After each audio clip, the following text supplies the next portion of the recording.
बात 1945 की है। सेकेंड वर्ल्ड वॉर खत्म होने के बाद दुनिया में दो महाशक्तियों का उदय होता है, जिसमें से एक अमेरिका और दूसरा सोवियत यूनियन था। लेकिन सेकेंड वर्ल्ड वॉर में एक साथ लड़ने वाले इन दोनों ताकतवर देशों के बीच कुछ ही समय बाद कोल्ड वॉर शुरू हो जाती है और दोनों खुद को एक दूसरे से ज्यादा सुपीरियर साबित करने में लग जाते हैं। इकोनॉमी से लेकर मिलिट्री तक हर एक फील्ड में दोनों एक दूसरे से कम्पीट करने लगते हैं। उनके शक्ति प्रदर्शन से स्पेस भी अछूता नहीं रह सका। दोनों देश बेहतर स्पेस टेक्नोलॉजी बनाने में जुट गए और उनके बीच एक स्पेस रेस शुरू हो गई। इस स्पेस रेस में 4 अक्टूबर 1957 को स्पुतनिक 1 नाम की सैटेलाइट को लॉन्च कर सोवियत बढ़त बना लेता है। यह पहला मैन मेड ऑब्जेक्ट था जिसे अर्थ की ऑर्बिट में प्लेस किया गया था। इसके जवाब में कुछ महीनों बाद 31 जनवरी 1958 को अमेरिका भी एक्सप्लोरर 1 सैटेलाइट को लॉन्च कर देता है।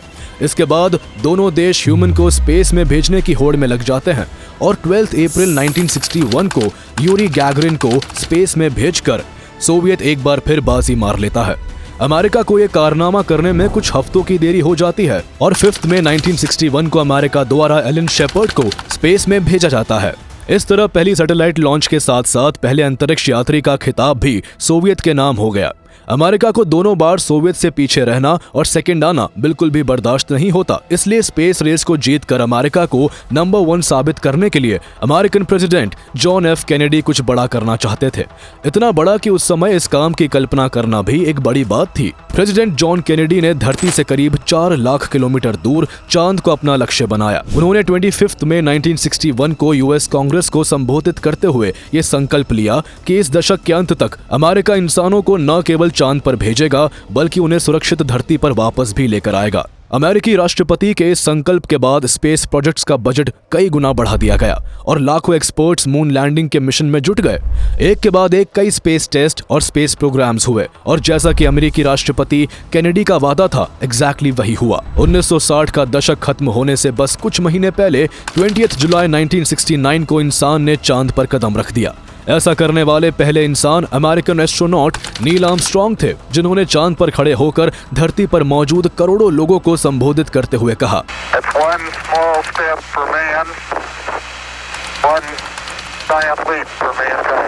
मनुष्य ने इस तरह चांद पर पहुंचकर इतिहास रच दिया और ये पूरी मानव जाति के लिए एक बड़ी जीत थी। लेकिन सवाल उठता है कि क्या सच में ऐसा हुआ था या फिर अमेरिकी राष्ट्रपति कैनेडी की बात को साबित करने और सोवियत से रेस जीतने के चक्कर में यह बस जमीन पर ही किया गया एक वीडियो शूट था, जिसे एडिट करके अमेरिका ने पूरी दुनिया में मून लैंडिंग के नाम से झूठ फैलाया। दरअसल जब नील आर्मस्ट्रांग और उनके साथी बज ऑल्ड्रिन के चांद पर पहुंचने से पूरी दुनिया में खुशी की लहर होती है, तो वही एक वर्ग इस बात को मानने से साफ इनकार करते हुए ऐसी ही कुछ दलीलें देता है। आज भी लाखों लोग इस मून लैंडिंग को फेक मानते हैं और सवाल करते हैं कि चांद पर जब हवा ही नहीं है तो वह अमेरिकन फ्लैग कैसे लहरा सकता है। लोगों द्वारा मून लैंडिंग की पिक्चर्स में स्टार्स की एब्सेंस और शैडोज के इधर उधर बिखराव पर भी क्वेश्चन किया जाता है। तो आइए जानते हैं इन सभी सवालों के जवाब और समझते हैं अपोलो 11 मून लैंडिंग की पूरी कहानी। Before this decade is out of landing a man on the moon and returning him safely to the earth. 3, 2, 1. Man on the way to the moon. Capcom, we're go for landing. Altitude 4200. Houston, you're go for landing, over. Tranquility Base here. The Eagle has landed. That's one small step for man. One giant leap for mankind. Neil Armstrong, Buzz Aldrin and Michael Collins successfully returned to the Earth after landing on the moon. Cold war के दौरान America और Soviet की space race के बीच America साल 1958 में national aeronautics and space administration NASA की स्थापना करता है। American president John F Kennedy द्वारा चांद पर ह्यूमन को भेजने के ऐलान के बाद नासा अमेरिका की सबसे इंपॉर्टेंट ऑर्गेनाइजेशन बन जाता है और नासा का बजट 3 साल के अंदर ही 500% तक बढ़ा दिया जाता है। 34,000 से ज्यादा नासा एम्प्लॉइज के साथ साथ करीब 3,75,000 इंडस्ट्रियल और यूनिवर्सिटी कॉन्ट्रैक्टर्स इस मिशन के लिए जोड़ दिए जाते हैं। इस तरह नासा का अपोलो प्रोग्राम शुरू होता है, जिसका केवल एक ही मिशन होता है, इंसान को चांद की सतह पर पहुंचाना। हालांकि इस प्रोग्राम की शुरुआत में प्रेसिडेंट केनेडी की ओर से सोवियत यूनियन को कई बार अप्रोच किया गया कि इस मून लैंडिंग के मिशन में सोवियत अमेरिका के साथ आ जाए और दोनों देश मिलकर इसे कामयाब बनाए, लेकिन सोवियत इसके लिए राजी नहीं होता। इसलिए अमेरिका अकेला ही इस मिशन में जुट जाता है। जहां अमेरिकन गवर्नमेंट अपोलो प्रोग्राम पर खूब सारा पैसा खर्च कर रही थी, तो वही पब्लिक में उत्साह जगाने की जरूरत थी ताकि सरकार को इस काम में जनता का भी समर्थन मिल सके। इसी कोशिश में 12 सितंबर 1962 को प्रेसिडेंट केनेडी एक फेमस स्पीच देते हैं जिसे मून स्पीच के नाम से जाना जाता है। We choose to go to the moon. We choose to go to the moon in this decade and do the other things. Not because they are easy, but because they are hard. President की speech के बाद American citizens के बीच moon landing mission के लिए भारी उत्साह जाग गया और ये एक नेशनल गोल बन गया। अब इस मून लैंडिंग मिशन के लिए नासा को अपोलो प्रोग्राम के तहत एक जबरदस्त टेक्नोलॉजी तैयार करनी थी। नासा अपोलो से पहले प्रोजेक्ट मर्क्यूरी और प्रोजेक्ट जेमिनी नाम के 2 इंपॉर्टेंट स्पेस प्रोग्राम्स को अंजाम दे चुका था, जिनके जरिए नासा पहले ही अपने एस्ट्रोनॉट्स को स्पेस में भेजना सीख चुका था। इन दोनों प्रोग्राम्स की बदौलत नासा ने न केवल भविष्य में काम आने वाले सभी इंपॉर्टेंट डिवाइसेस को टेस्ट किया, बल्कि स्पेस टेक्नोलॉजी की प्रैक्टिकल अंडरस्टैंडिंग को भी हासिल कर लिया था।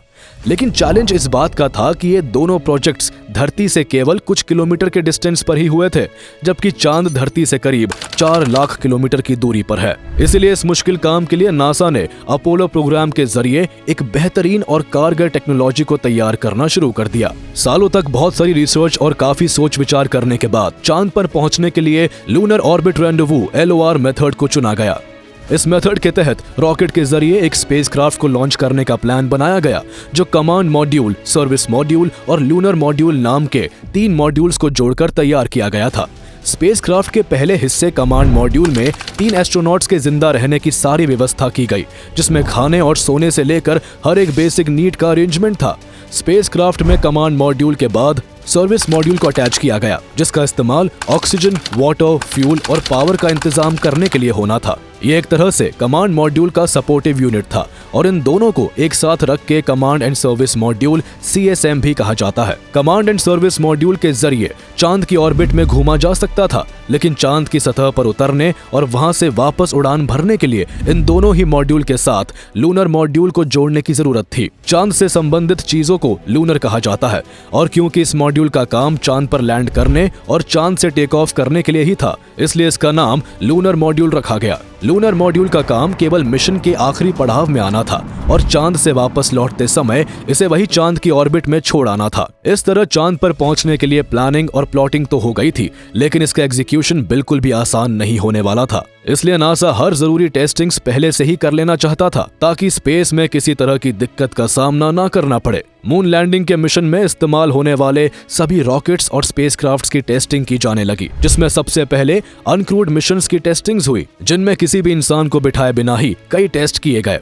इसके बाद नासा ने एस्ट्रोनॉट्स को बिठाकर स्पेसक्राफ्ट्स की टेस्टिंग का काम स्टार्ट कर दिया। लेकिन स्पेस में जाने से पहले ही अपोलो का स्पेसक्राफ्ट एक बड़े हादसे का शिकार हो जाता है। 27 जनवरी 1967 को अपोलो स्पेसक्राफ्ट की ग्राउंड टेस्टिंग के दौरान इसके कमांड मॉड्यूल में आग लग जाती है और उसके अंदर बैठे तीनों एस्ट्रोनॉट्स वर्जिल ग्रिसम, एडवर्ड वाइट और रॉजर चैफी अपनी जान गंवा देते हैं। हालांकि ये केवल एक ग्राउंड टेस्ट मिशन था जिसका नाम पहले अपोलो सैटर्न 204 होता है, लेकिन तीनों मारे गए एस्ट्रोनॉट्स को ट्रिब्यूट देने के तौर पर इसका नाम अपोलो 1 रख दिया गया।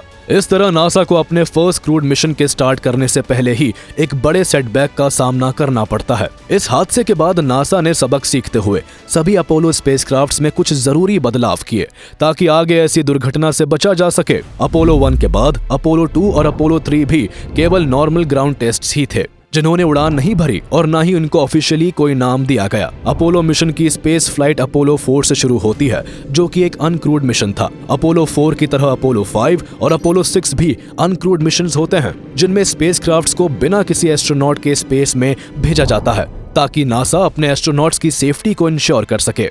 इसके बाद नासा क्रूड स्पेस मिशन को शुरू करते हुए 11 अक्टूबर 1968 को अपोलो 7 लॉन्च करता है, जिसमें बैठकर 3 एस्ट्रोनॉट्स करीब 11 दिनों तक पृथ्वी के 163 चक्कर लगाते हैं। इसके अलावा इस दौरान एस्ट्रोनॉट्स द्वारा स्पेस में रहते हुए स्पेसक्राफ्ट से पहला लाइव टीवी प्रोग्राम कंडक्ट किया जाता है। कई असुविधाओं के बावजूद ये मिशन सक्सेसफुल रहता है, जिससे नासा में काम करने वाले हर इंसान का हौसला मजबूत होता है। नासा इस मिशन के बाद रुका नहीं और हर 2 से 3 महीनों के अंदर एक के बाद एक कई क्रूड स्पेस मिशंस को सक्सेसफुली लॉन्च करने लगा। अपोलो 7 के 2 महीने बाद 21 दिसंबर 1968 को अपोलो 8 में 3 एस्ट्रोनॉट्स को बिठाकर अर्थ की ऑर्बिट से बाहर चांद की तरफ भेजा जाता है। अपोलो 8 मून की ऑर्बिट में जाने वाला पहला स्पेसक्राफ्ट बना, जिसके जरिए पहली बार इंसान ने चांद को बहुत करीब से देखा। यह इतिहास में पहली बार था जब इंसान धरती से इतनी दूर आ पाया और धरती को इतनी दूर से एक छोटे से गोले के रूप में देखा। अपोलो 8 मिशन के साथ 1968 का साल भी बीत जाता है और अब 60 के दशक को खत्म होने में केवल 1 साल का समय बचा था। घोषणा के मुताबिक नासा को 1969 के खत्म होने से पहले इंसान को चांद पर भेजना था, जबकि अब तक लूनर मॉड्यूल की स्पेस टेस्टिंग तक नहीं हुई थी, जिसकी बदौलत चांद पर लैंड किया जाना था। वहीं अमेरिका को ऐसी भी खबरें मिल रही थी कि सोवियत मून लैंडिंग के मिशन में तेजी से लगा हुआ है और किसी भी वक्त चांद पर पहुंच सकता है। ऐसी सिचुएशन में अमेरिका के पास गंवाने के लिए बिल्कुल भी वक्त नहीं था, इसलिए देर ना करते हुए 3 मार्च 1969 को अपोलो 9 को लॉन्च कर अर्थ की ऑर्बिट में लूनर मॉड्यूल की टेस्टिंग की जाती है। इस टेस्टिंग के दौरान लूनर मॉड्यूल को कमांड मॉड्यूल से अलग करके 6 घंटे तक इंडिपेंडेंटली फ्लाई किया गया और इसी समय एस्ट्रोनॉट्स ने लूनर मॉड्यूल से निकलकर स्पेस सूट्स का भी टेस्ट किया, जिसका इस्तेमाल चांद पर उतरने और वहां कुछ वक्त ठहरने के लिए किया जाना था।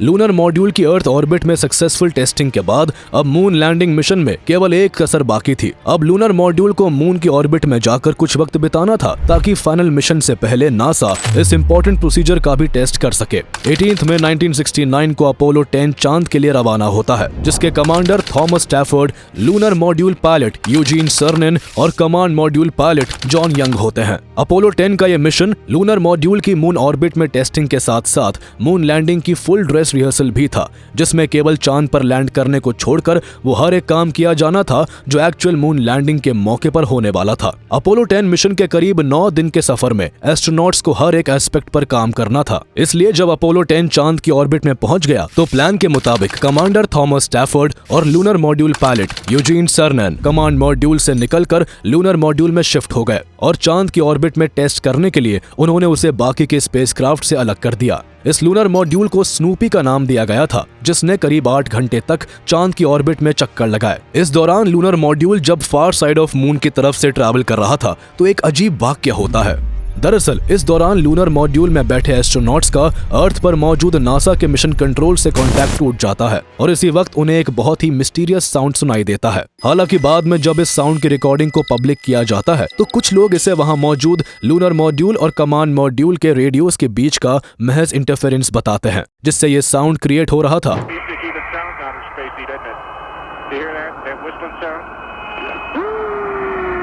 तो कुछ इसे वहां एलियंस की मौजूदगी का सबूत मानते हैं। अपोलो 10 के एस्ट्रोनॉट्स इस मिस्टीरियस साउंड को इग्नोर करते हुए आगे की तरफ बढ़ते हैं और कुछ ही देर बाद वो चांद के इतना करीब पहुंच जाते हैं कि वो चांद के सरफेस से केवल 9 मील की दूरी पर होते हैं, लेकिन उन्होंने चाहकर भी मून पर लैंड नहीं किया। इस दौरान उन्हें लूनर मॉड्यूल को बिना चांद पर लैंड कराए पहले उसे चांद के सरफेस की तरफ डिसेंड करना था और फिर वापस कमांड मॉड्यूल की तरफ उसको असेंड करना था। इस तरह लूनर मॉड्यूल की इन दोनों एबिलिटीज को टेस्ट किया जाना था, ताकि आगे होने वाले मून लैंडिंग मिशन में कोई परेशानी नहीं हो। मून सरफेस से महज 9 मील के डिस्टेंस तक पहुंचकर एस्ट्रोनॉट्स ने लूनर मॉड्यूल की डिसेंडिंग एबिलिटी का तो टेस्ट कर लिया था, पर अब उन्हें उसे वापस कमांड मॉड्यूल से जोड़ने के लिए उसके असेंडिंग फंक्शन को भी टेस्ट करना था। लेकिन जैसे ही एस्ट्रोनॉट्स ने वापस जाने के लिए लूनर मॉड्यूल के एसेंट इंजन को चालू किया, लूनर मॉड्यूल एकदम से आउट ऑफ कंट्रोल हो गया और बहुत ही अजीबोगरीब तरीके से घूमने लगा। एकदम से हुई इस गड़बड़ी के बारे में एस्ट्रोनॉट्स कुछ समझ पाते कि तभी कमांडर स्टैफर्ड ने इंस्ट्रूमेंट पैनल पर एक येलो गिम्बल लॉक लाइट को जलते देखा, जिसका साफ मतलब था कि कंप्यूटर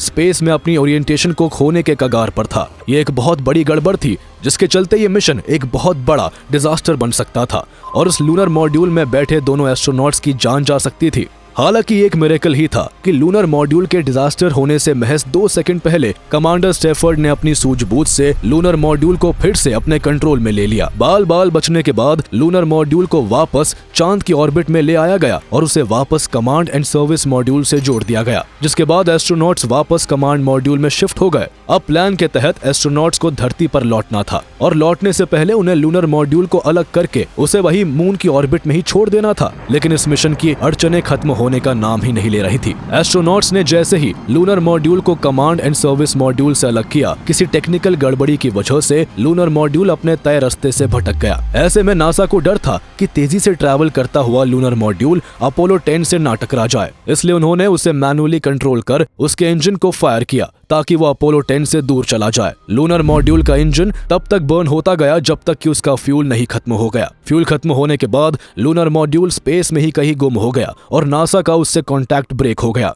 दशकों तक अपोलो 10 के लूनर मॉड्यूल का कोई अता पता नहीं चल सका, लेकिन अपोलो 10 मिशन के करीब 50 साल बाद 2018 में साइंटिस्ट को स्पेस में अर्थ के करीब से गुजरता हुआ एक ऑब्जेक्ट दिखा, जिसको शुरू में कोई एस्टेरॉइड समझा जा रहा था, लेकिन थोड़ी तहकीकात करने पर पता चला कि ये वही अपोलो 10 का लूनर मॉड्यूल है जो 1969 से ही स्पेस में ट्रैवल कर रहा है। अपोलो 10 बहुत सारी मुश्किलों को पार कर एक सफल मिशन साबित होता है। इस मिशन के सभी एस्ट्रोनॉट्स बिना चांद पर लैंड किए सभी जरूरी काम को निपटाकर सुरक्षित धरती पर आ जाते हैं। इंसान अब चांद पर पहुंचने से केवल एक कदम दूर था और इस कदम का नाम था अपोलो 11, जिसके बाद मानव जाति के इतिहास में एक नया अध्याय शुरू होने वाला था। अपोलो 10 के पूरा होने के केवल 50 दिन बाद अपोलो 11 को लॉन्च करने की तारीख रखी जाती है। 16 जुलाई 1969 की सुबह दुनिया भर के लोग टीवी पर नजरें गड़ाए बैठे होते हैं। सभी की निगाह फ्लोरिडा के मेरिट आइलैंड में मौजूद 363 फीट ऊंचे सैटर्न 5 रॉकेट पर होती है, जो हाइट में किसी 36 फ्लोर की बिल्डिंग और स्टैचू ऑफ लिबर्टी से भी ऊंचा और वेट में लगभग 30 लाख किलोग्राम का होता है। ये एक दमदार रॉकेट था जिसे नासा 6 साल में 13 बार इस्तेमाल कर चुका था। इसी विशाल सैटर्न 5 रॉकेट से अपोलो 11 को लॉन्च किया जाना था। सैटर्न 5 के ऊपर अपोलो 11 का स्पेसक्राफ्ट तैनात था, जो प्लान के मुताबिक कमांड एंड सर्विस मॉड्यूल के साथ साथ लूनर मॉड्यूल से जोड़कर बना था। 16 जुलाई 1969 की सुबह 9:32 पर अपोलो 11 को साथ लिए सैटर्न 5 रॉकेट लॉन्च होता है, जिसे करोड़ों लोग बड़े आकर्षण के साथ धरती से उड़ान भरते हुए देखते हैं। कुछ ही देर में रॉकेट धरती की ऑर्बिट में पहुंच जाता है। अर्थ की ऑर्बिट में चक्कर काटते हुए अपोलो 11 रॉकेट से अलग होता है और चांद की तरफ बढ़ने लगता है। इस पूरे मिशन के कमांडर नील आर्मस्ट्रॉन्ग थे, जिनके साथ बज ऑल्ड्रिन और माइकल कॉलिंस भी इस मिशन में जुड़े हुए थे। बज ऑल्ड्रिन लूनर मॉड्यूल के पायलट थे, जिनके ऊपर लूनर मॉड्यूल को चांद पर लैंड कराने और वहां से वापस लाने की जिम्मेदारी थी। वही कमांड मॉड्यूल की कमान माइकल कॉलिंस के हाथ में थी, जिनका काम नील आर्मस्ट्रॉन्ग और बज ऑल्ड्रिन को चांद की ऑर्बिट में ले जाने और वहां से सुरक्षित धरती पर लाने का था। अंतरिक्ष में 3 दिन की यात्रा करने के बाद 19 जुलाई 1969 को अपोलो 11 धरती से करीब 4 लाख किलोमीटर दूर चांद की ऑर्बिट में पहुंचता है। इस दौरान नील आर्मस्ट्रॉन्ग और बज ऑल्ड्रिन कमांड मॉड्यूल से निकलकर लूनर मॉड्यूल में दाखिल हो जाते हैं। कुछ घंटे चांद की ऑर्बिट में चक्कर काटने के बाद लूनर मॉड्यूल को कमांड एंड सर्विस मॉड्यूल से अलग कर दिया जाता है, जहां कमांड एंड सर्विस मॉड्यूल चांद की ऑर्बिट में ही चक्कर काटता रहता है, जिसमें माइकल कॉलिंस मौजूद थे। तो वही लूनर मॉड्यूल चांद की ऑर्बिट से निकलकर चांद की सतह की तरफ बढ़ने लगता है, जिसमें नील आर्मस्ट्रॉन्ग और बज ऑल्ड्रिन बैठे होते हैं। इस तरह चांद पर उतरने का मौका केवल इन दोनों एस्ट्रोनॉट्स को ही मिलने वाला था। मून लैंडिंग के लिए नासा ने 2 साल की रिसर्च के बाद 5 पॉसिबल पॉइंट्स को चुना था जहां पर लैंड करना सेफ रहता। इसलिए लूनर मॉड्यूल के कंप्यूटर सिस्टम में ऑटोमेटिक लैंडिंग का प्रोग्राम डाला गया था, जिससे लूनर मॉड्यूल चांद के सरफेस पर ऑटोमेटिकली लैंड कर सकता था। लेकिन लैंड करने से कुछ मिनट पहले ही एस्ट्रोनॉट्स को 2 बड़ी दिक्कतों का सामना करना पड़ता है, जिन्हें अगर वक्त रहते ठीक नहीं किया जाता तो ये मिशन एक भयंकर हादसे का रूप ले सकता था। दरअसल जब लूनर मॉड्यूल को कमांड एंड सर्विस मॉड्यूल से अलग किया गया था, तब उन्हें जोड़कर रखने वाली टनल में जो रेजिड्यूल प्रेशर था वो सही से वेंट नहीं हो सका, जिस वजह से लूनर मॉड्यूल को सेपरेशन के वक्त एक्स्ट्रा बूस्ट मिल गया और वो तय रफ्तार से ज्यादा तेज चलने लगा। लैंडिंग से 9 मिनट पहले आर्मस्ट्रॉन्ग को रियलाइज हुआ कि अगर लूनर मॉड्यूल इसी तेज रफ्तार से चलता रहा तो वो लैंडिंग साइट से आगे निकलकर किसी उबड़ खाबड़ जगह पर लैंड कर जाएगा, जो कि सेफ नहीं होगा। इस परेशानी का वो कोई हल ढूंढ पाते कि तभी दूसरी परेशानी दस्तक दे देती है। एस्ट्रोनॉट्स के सामने एकदम सिस्टम से कई वार्निंग अलार्म्स बजने लगते हैं जो लूनर मॉड्यूल में मौजूद कंप्यूटर सिस्टम के ओवरलोड होने के कारण बज रहे थे। अगर इसे जल्दी ही फिक्स नहीं किया जाता तो लूनर मॉड्यूल के ऑटोमेटिक लैंडिंग फंक्शन सही से काम नहीं कर पाते और वो क्रैश लैंडिंग कर जाता।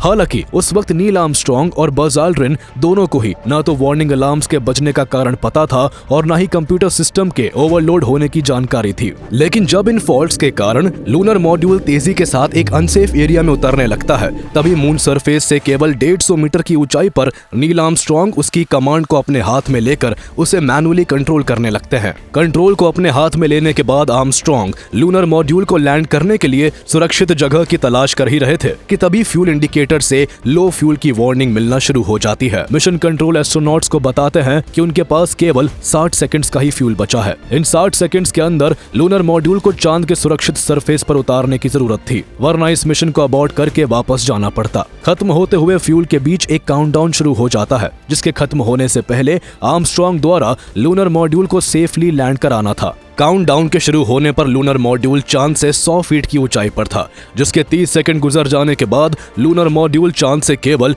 10 फीट की ऊंचाई पर होता है। इतने कम फासले और केवल 30 सेकंड के फ्यूल के बीच आर्मस्ट्रांग के साथ ही बज ऑल्ड्रिन उन्हें जोर से चिल्लाकर जल्दी से लैंड करने के लिए कहना चाहते थे, लेकिन उन्होंने चाहकर भी ऐसा नहीं किया क्योंकि ऐसी क्रिटिकल सिचुएशन में आर्मस्ट्रांग का ध्यान भटक सकता था और ये लैंडिंग मिशन और भी भयानक रूप ले सकता था। हालांकि अपनी समझदारी और संयम से काम लेकर आर्मस्ट्रांग एक सुरक्षित जगह पर पहुंचकर 20 जुलाई 1969 को US eastern day light time के हिसाब से 4:17 PM पर लूनर मॉड्यूल को मून पर लैंड करा देते हैं। ये लैंडिंग डिसाइडेड पॉइंट से करीब 7 किलोमीटर दूर की गई थी और जब इस लैंडिंग को अंजाम दिया गया तब फ्यूल खत्म होने में केवल 15 सेकंड का ही समय बचा था।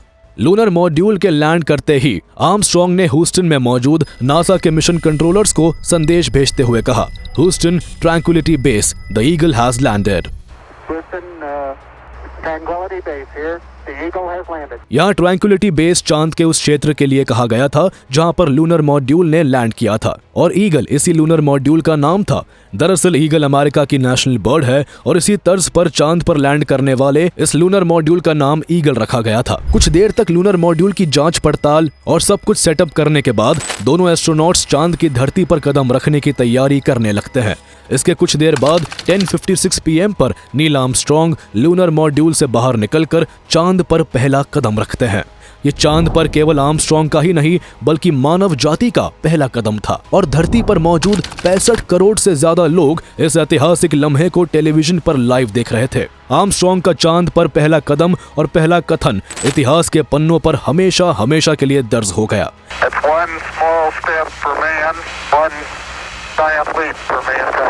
चांद पर आर्मस्ट्रांग के उतरने के करीब 20 मिनट बाद उनके साथी बज ऑल्ड्रिन भी लूनर मॉड्यूल से बाहर निकलते हैं और चांद पर कदम रखने वाले मानव इतिहास के दूसरे इंसान बन जाते हैं। दोनों एस्ट्रोनॉट्स लूनर मॉड्यूल से 60 मीटर के दायरे में रहते हुए 2 घंटे से ज्यादा वक्त तक चांद पर पैदल घूमते हैं। इस दौरान उन्होंने कुछ जरूरी मेजरमेंट्स के लिए वहां कई डिवाइसेस को भी सेटअप किया। इनमें से एक डिवाइस को चांद पर आने वाली सोलर विंड की कॉम्पोजिशन को मेजर करने के लिए लगाया गया, तो वही एक डिवाइस ऐसा था जिससे लेजर बीम्स धरती पर भेजी जा सके और उनके जरिए अर्थ और मून के बीच का एग्जैक्ट डिस्टेंस पता किया जा सके। वो वहां पैसिव साइस्मोमीटर भी लगाते हैं जिससे चांद पर हो रहे मून क्वेक्स को मेजर किया जा सके। ये स्पेस रेस बेशक सोवियत से जीतने के लिए शुरू हुई थी, लेकिन अमेरिका इस मून लैंडिंग के जरिए मानव विकास के लिए हर जरूरी काम कर रहा था। दोनों एस्ट्रोनॉट्स ये सब जरूरी काम करने के बाद चांद से करीब 23 किलो मिट्टी और पत्थर के सैंपल्स को इकट्ठा करते हैं। इसके अलावा वो वहां अमेरिकी झंडे को भी लगाते हैं और बहुत सारी फोटोज और वीडियोस कैप्चर करते हैं। दोनों एस्ट्रोनॉट्स चांद पर 21 घंटे 38 मिनट तक रहने के बाद लूनर मॉड्यूल में सवार होकर वापस चांद की ऑर्बिट में चले जाते हैं, जहां कमांड एंड सर्विस मॉड्यूल पहले से ही उनका इंतजार कर रहा था। आर्मस्ट्रांग और ऑल्ड्रिन लूनर मॉड्यूल से निकलकर कमांड मॉड्यूल में शिफ्ट हो जाते हैं और कुछ देर तक चांद की ऑर्बिट में घूमने के बाद लूनर मॉड्यूल को अलग करके वही छोड़ दिया जाता है और कमांड मॉड्यूल में बैठे तीनों एस्ट्रोनॉट्स वापस धरती धरती की तरफ निकल पड़ते हैं। प्लान के मुताबिक अर्थ के एटमॉस्फेयर में एंटर करने से पहले सर्विस मॉड्यूल को भी कमांड मॉड्यूल से अलग किया जाना था, क्योंकि केवल कमांड मॉड्यूल को ही इस तरह से तैयार किया गया था कि री एंट्री के समय वही वापस से अर्थ के एटमॉस्फेयर में सुरक्षित दाखिल कर सकता था, जिसके बाद कमांड मॉड्यूल एस्ट्रोनॉट्स को सेफली धरती पर ले आता और सर्विस मॉड्यूल धरती के वायुमंडल में ही नष्ट हो जाता। लेकिन इस केस में इस बात का जोखिम था कि अलग होने के बाद सर्विस मॉड्यूल अगर ज्यादा टुकड़ों में टूटकर इधर उधर बिखरते हुए कमांड मॉड्यूल से टकरा जाता तो सभी एस्ट्रोनॉट्स की जान जा सकती थी। इसलिए इस खतरे से बचने के लिए नासा ने सर्विस मॉड्यूल में थ्रस्टर्स का इस्तेमाल किया था, जिससे उसे कमांड मॉड्यूल से दूर रखा जा सके। लेकिन जिस दिन के लिए इसको तैयार किया गया था उस दिन ये थ्रस्टर्स काम ही नहीं कर सकी और उसके टुकड़े टूटकर इधर उधर बिखरने लगे। लेकिन खुशकिस्मती से उसका कोई टुकड़ा कमांड मॉड्यूल से नहीं टकराया और तीनों एस्ट्रोनॉट्स धरती पर सुरक्षित लौट आने में सफल रहे। यह मिशन इस कदर मुश्किल और खतरे से भरा हुआ था कि एस्ट्रोनॉट्स के जिंदा वापस आने की पॉसिबिलिटी बहुत कम थी। यही वजह थी कि प्रेसिडेंट रिचर्ड निक्सन ने इसे लेकर एक कांग्रेचुलेशन स्पीच के अलावा इन इवेंट ऑफ मून डिजास्टर नाम से दूसरी स्पीच भी तैयार कर रखी थी, ताकि एस्ट्रोनॉट्स की श्रद्धांजलि में उसे बोला जा सके। यहाँ तक कि खुद अपोलो 11 के कमांडर नील आर्मस्ट्रांग को भी अपने जिंदा बचाने पर संदेह था, इसलिए उन्होंने मिशन पर जाने से पहले अपनी और अपने साथी एस्ट्रोनॉट्स की सैकड़ों फोटोग्राफ्स को साइन किया था, ताकि वो अगर वापस लौट कर नहीं आ सके तो उनकी फैमिली उन फोटोग्राफ्स को बेचकर अपना गुजारा कर सके। लेकिन सौभाग्य से सब कुछ सही हुआ था और तीनों एस्ट्रोनॉट्स एक लगभग नामुमकिन मिशन को कामयाब बनाकर सही सलामत धरती पर वापस लौट आए थे। उनके वापस लौटने पर उन्हें 21 दिनों तक क्वारंटीन करके सभी से अलग रखा गया और उनका कई बार चेकअप किया गया। नासा ये कंफर्म करना चाहता था कि चांद की सतह से मिट्टी और पत्थर के सैंपल्स इकट्ठा करते वक्त वो कहीं वहां के जर्म्स और बैक्टीरियाज के कांटेक्ट में आने से बीमार तो नहीं पड़ गए हैं। ऐसे केस में कोई अननोन डिजीज दुनिया में नहीं फैल जाए, इसलिए ऐसा किया गया था। हालांकि ऐसी कोई भी बीमारी उन्हें नहीं हुई थी और तीनों एकदम सुरक्षित थे।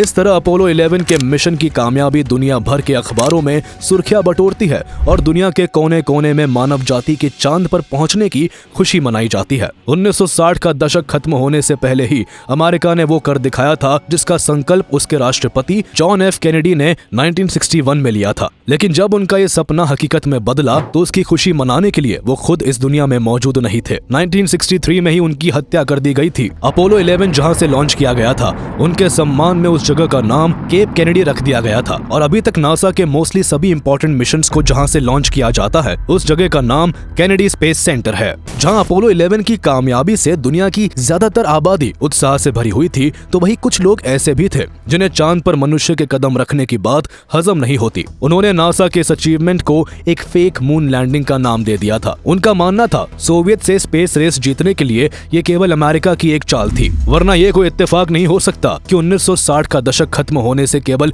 5 महीने पहले इंसान चांद पर पहुंच गया। 50 से ज्यादा साल गुजर जाने के बाद आज भी लाखों लोग इंसान के चांद पर पहुंचने की बात से साफ इनकार करते हैं। अपोलो 11 की कामयाबी को ना मानने वाले लोगों के सवालों के जवाब अगर ढूंढे तो पहला सवाल लोग ये करते हैं कि जब चांद पर हवा नहीं होती तो वहाँ झंडा कैसे लहरा सकता है। दरअसल जिस अमेरिकी झंडे को चांद पर ले जाया गया था उसे वहाँ के लिए स्पेशली डिजाइन किया गया था। आमतौर पर किसी भी फ्लैग में केवल एक वर्टिकल सपोर्ट ही होती है, लेकिन इस झंडे में टॉप पर एक हॉरिजॉन्टल रॉड को भी डाला गया था ताकि फ्लैग हमेशा लहराता हुआ दिखाई दे। चांद पर हवा ना होने के कारण ही नासा द्वारा ये पहले ही प्लान कर लिया गया था। इसके अलावा वीडियोस को अगर गौर से देखें तो फ्लैग केवल तभी वेव करता हुआ दिखाई देता है जब एस्ट्रोनॉट्स उसे पकड़कर वहां खड़ा करने की कोशिश कर रहे हैं। उनके फ्लैग से दूर रहने पर फ्लैग में कोई भी मूवमेंट नहीं दिखाई देता। इसके बाद कॉन्स्पिरेसी थ्योरीज का दूसरा सवाल होता है कि जो फोटोज चांद पर एस्ट्रोनॉट्स द्वारा ली गई उनमें कोई तारे दिखाई क्यों नहीं देते, जबकि चांद तो तारों से घिरा होता है।